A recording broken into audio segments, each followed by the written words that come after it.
কি কি লেখা আছে আপনাকে জিজ্ঞেস করতে পারেন। তো কন্ট্যাক্ট পেপারটা ভালো মতো পড়ে যাবেন এবং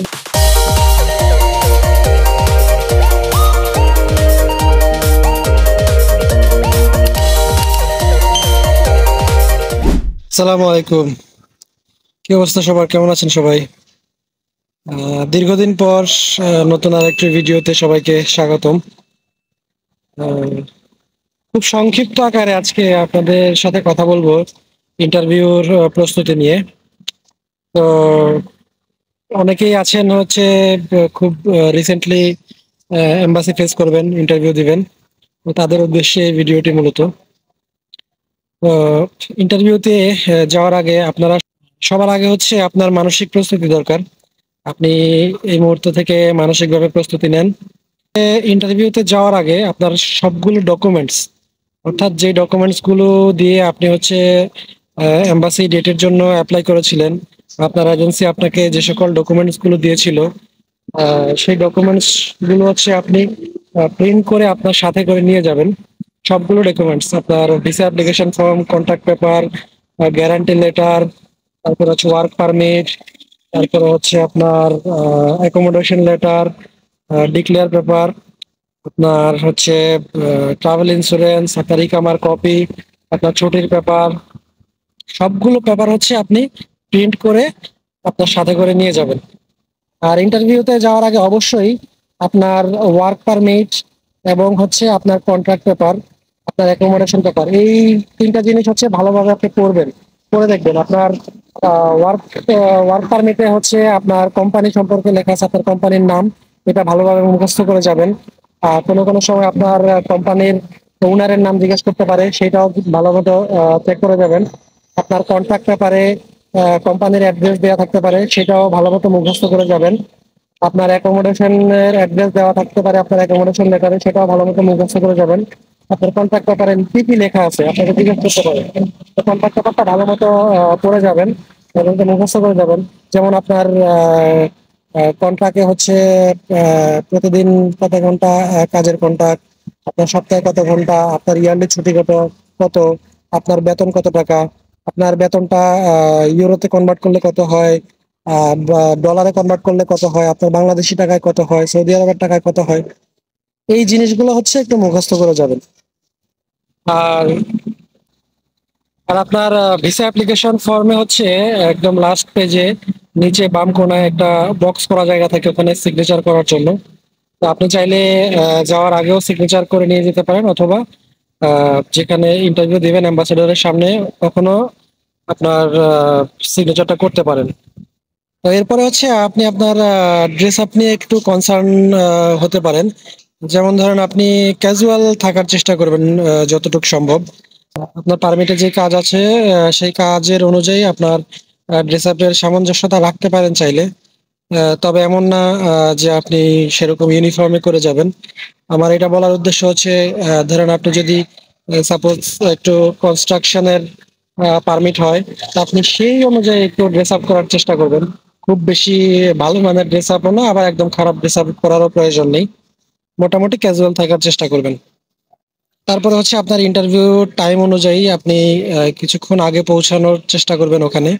পৌঁছানোর পর হচ্ছে আপনার সাপোজ আপনার ইন্টারভিউ যদি হয় সকাল 10টায়, আপনি একদম গেটে যাবেন 10টা বাজার আর 10 মিনিট বা 5 মিনিট আগে গিয়ে গেটে উপস্থিত হবেন যে আপনার অ্যাপয়েন্টমেন্ট আছে। কিন্তু তার আগে হচ্ছে আপনি আশেপাশে অপেক্ষা করবেন। তো গেটে ঢুকতেই হচ্ছে দারোয়ান আপনার কাছে আপনার অ্যাপয়েন্টমেন্টের পেপারটা চাইবে, সেটা দিবেন। আপনার সেটা দেওয়ার পরে আপনার হচ্ছে মোবাইলটা সে রেখে দিবে, ওর কাছে মোবাইলটা জমা দিবেন এবং আপনার যদি হাতে স্মার্ট ওয়াচ থাকে সেটাও এখানে জমা করে যাবেন। এরপর আপনাকে ভিতরে ঢুকতে দিলে, ভিতরে ঢুকেই হচ্ছে হাতের বাম পাশেই দেখবেন যে স্টিলের যেই বেঞ্চটা আছে সেটাতেই বসার চেষ্টা করবেন, যেটা থেকে সরাসরি হচ্ছে অ্যাম্বাসেডরকে দেখা যাবে। আর ডান পাশে সোফা আছে, সেটাতে বসবেন না। ঢুকেই বাম পাশে যেই স্টিলের বেঞ্চটা আছে সেটাতেই বসবেন। তো সেখানে বসলে হয়তোবা আপনাকে 5 মিনিট বা 2 মিনিট বা 10 মিনিট পরেও হচ্ছে ডাকতে পারে। তো যখনই ডাকবেন সাথে সাথে ওখানে চলে যাবেন। আর সেখানে যাওয়ার পর পরে হচ্ছে ওনার সামনে, একদম সামনে গিয়ে দাঁড়িয়ে যাবেন। দাঁড়িয়ে গিয়ে খুব সুন্দরভাবে, যেই সময় যান, সকালে হলে গুড মর্নিং বা দুপুরে হলে গুড আফটারনুন, বা হ্যালো বলে আগে সম্বোধন করবেন হাসি মুখে। আর সবচেয়ে বড় বিষয় হচ্ছে কনফিডেন্সের সাথে ওখানে দাঁড়াবেন। এরপরে হচ্ছে আপনাকে যেই প্রশ্নই করুক না কেন, তো উনি আপনার কাছে আপনার ডকুমেন্ট সম্পর্কে জিজ্ঞাসা করুক বা যেটাই প্রশ্ন করুক, আপনি একদম কনফিডেন্সের সাথে অ্যান্সার করবেন। আর কোনো অবস্থাতেই ঘাবড়াবেন না। উনি আপনাকে একই প্রশ্ন বারবারও করতে পারে, যাচাই করতে পারে, আপনাকে কনফিউজড করার চেষ্টা করতে পারে। তো আপনি কোনো অবস্থাতেই হচ্ছে ঘাবড়াবেন না, বিরক্ত হবেন না এবং এদিক সেদিক তাকাবেন না। আপনি সরাসরি ওর দিকে তাকিয়ে অ্যান্সার করবেন। বা যদি আপনাকে বসতে বলে ওখানে বসবেন। ও যদি আপনার সামনে নাও থাকে সেক্ষেত্রেও আপনি হচ্ছে এদিক সেদিক ডানে বামে তাকাবেন না। আর চেষ্টা করবেন যতক্ষণ সম্ভব ওর দিকে তাকিয়ে কথা বলার। আর যদি আপনাকে বসতে বলে বা ও পিছনে চলে যায়, আপনি হচ্ছে নিচের দিকে তাকিয়ে খুব সুন্দরভাবে সোজা সাপটা ভাবে বসে থাকবেন। বেশি এদিক সেদিক তাকাবেন না বা নড়াচড়া করবেন না, পা নাড়াবেন না, শরীর দৌড়াবেন না, এই কাজগুলো করবেন না। ঠিক আছে, ভদ্রভাবে খুব সুন্দরভাবে শান্তভাবে বসে থাকবেন। এরপর হচ্ছে সে আপনাকে কি প্রশ্ন করে, সর্বপ্রথম সেটা খুব ঠান্ডা মাথায় আগে বোঝার চেষ্টা করবেন যে আপনাকে কি প্রশ্ন করেছে।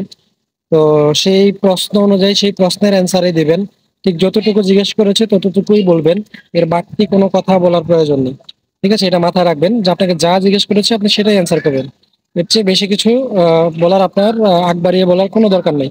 ঠিক আছে, ঠান্ডা মাথায় আগে ওর প্রশ্ন বুঝবেন, বুঝে সুন্দরভাবে অ্যান্সার করবেন একদম হাসি মুখে, কনফিডেন্সের সাথে। সে যদি আপনাকে একই প্রশ্ন আবারও রিপিট করে, আপনি আবারও অ্যান্সার করবেন। আর আপনি যদি ওর প্রশ্ন বুঝতে না পারেন তাহলে আপনাকে সুন্দরভাবে আবারও জিজ্ঞেস করতে পারেন। জাস্ট বলতে পারেন যে সরি, আপনি বুঝেননি, সেটা আপনি সুন্দরভাবে বলবেন। সে আপনাকে আবারও সে একই প্রশ্ন করবে আশা করি। তো প্রশ্ন বুঝে সুন্দরভাবে উত্তর দিবেন। আর আরেকটা কথা হচ্ছে, কোনো কিছুই হচ্ছে আপনি লুকানোর চেষ্টা করবেন না বা মিথ্যের আশ্রয় নেওয়ার চেষ্টা করবেন না। যতটুকু সম্ভব সত্য বলবেন। চেষ্টা করবেন যে মিথ্যে কোনো অ্যান্সার দেওয়ার না লাগে। এরপর আপনার কাছে যখন যে ডকুমেন্টস চাইবে, যখন যেটা চায় আপনি সেটা তাকে দিবেন। আর হচ্ছে ও এমন করতে পারে আপনাকে একটু প্রশ্ন করে পিছনে চলে যাবে, আবার আসবে, আবার প্রশ্ন করবে। একটা প্রশ্ন করে গিয়ে পিছন থেকে এসে আবারও একই প্রশ্ন করবে। এরপর আপনার প্রশ্নের উপর সে আপনাকে ঘাবড়ানোর চেষ্টা করবে। আপনি কনফিডেন্ট থাকবেন, যাই বলুক আপনি সুন্দরভাবে অ্যান্সার করে হাসি মুখে কনফিডেন্ট থাকবেন। আর এই মাঝখানের সময়টাতে আপনি বিরক্তিও দেখাবেন না বা এদিক সেদিক তাকাবেন না, খুব শান্তভাবে থাকবেন।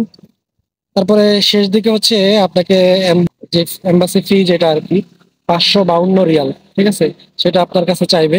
তো চেষ্টা করবেন সেই টাকাটা ভাঙতি করে নিয়ে যাওয়ার জন্য। আর সেখানে অবশ্যই ক্যাশ টাকা নিয়ে যাবেন, সেখানে কার্ড চলবে না। তো ওই টাকাটা পরিশোধ করার পরে আপনাকে একটা রিসিপ্টে 3টা সিগনেচার করতে দেবে, 3টা রিসিপ্টে, সেখান থেকে একটা রিসিপ্ট আপনাকে দিয়ে দিবে। দিয়ে দেওয়ার পরে সুন্দরভাবে বিদায় নিয়ে চলে আসবেন। বাড়তি কোনো কথা বলবেন না। তাকে হাওয়া দেওয়া বা পাম মারা এইসব জাতীয় কোনো রকম কোনো কিছুই বলবেন না। আর যে সময়টা অপেক্ষা করতে যদি হয় আর কি, ঢোকার পর পরে যদি সেখানে অপেক্ষা করতে হয়, সেখানে যদি আরো ক্যান্ডিডেট থাকে, তো তাদের সাথে কোনো রকম কোনো কথা বলবেন না। ওখানে আলোচনা করবো একদমই চেষ্টা করবেন যে কোনো রকম কোনো কথা না বলার জন্য চুপচাপ বসে থাকবেন। তো এভাবে হচ্ছে আপনি কনফিডেন্টের সাথে আপনার ইন্টারভিউটা দিবেন। খুব পোলাইট ভাবে, খুব স্ট্রেট ফরওয়ার্ড অ্যান্সার দিবেন। যেটা জিজ্ঞেস করবে সেটার অ্যান্সার করে ফেলবেন, সাথে সাথে দেরি না করে খুব সুন্দরভাবে অ্যান্সারটা করে দিবেন। আর চেষ্টা করবেন যাতে কোনো মিথ্যের আশ্রয় নেওয়া না লাগে আপনার। যেটা বলে সত্যটা বলার চেষ্টা করবেন সুন্দরভাবে। আর আপনাকে যা যা জিজ্ঞেস করবে সেটাই অ্যান্সার করার চেষ্টা করবেন, বাড়তি কিছু বলার প্রয়োজন নেই। ঠিক আছে, তো এভাবেই হচ্ছে ইন্টারভিউ শেষ করে সুন্দরভাবে বের হয়ে আসবেন। বের হওয়ার সময় হচ্ছে আপনাকে যে রিসিপ্টটা দিবে রিসিপ্টটা নিয়ে আর দারোয়ানের কাছ থেকে এসে আপনার মোবাইল আর যদি অন্য কিছু জমা রাখে সেগুলা নিয়ে চলে আসবেন। আর আপনার পাসপোর্টটা অবশ্যই সে জমা রেখে দিবে। তো আবার এটা আবার জিজ্ঞেস করবেন না যে আপনার পাসপোর্টের বিষয়ে, ওকে আর কিছু জিজ্ঞেস করার দরকার নেই। ঠিক আছে, আর কোন ধরনের প্রশ্ন করে থাকে সেটা জানার জন্য এই চ্যানেলে আরেকটা ভিডিও আছে, সেটা দেখতে পারেন। তো এই সকল প্রস্তুতি গ্রহণ করে ভালো মতো ইন্টারভিউটা দেন।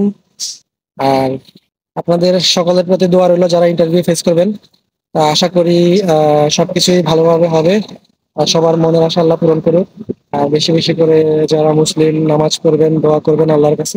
ইনশাল্লাহ আল্লাহ আপনার মনের আশা পূরণ করবেন। সবার প্রতি দোয়া রইলো। আবারও নতুন কোনো ভিডিওতে আপনাদের সাথে আবারও দেখা হবে। সে পর্যন্ত সবাই ভালো থাকবেন, সুস্থ থাকবেন। আল্লাহ হাফেজ। আসসালামু আলাইকুম।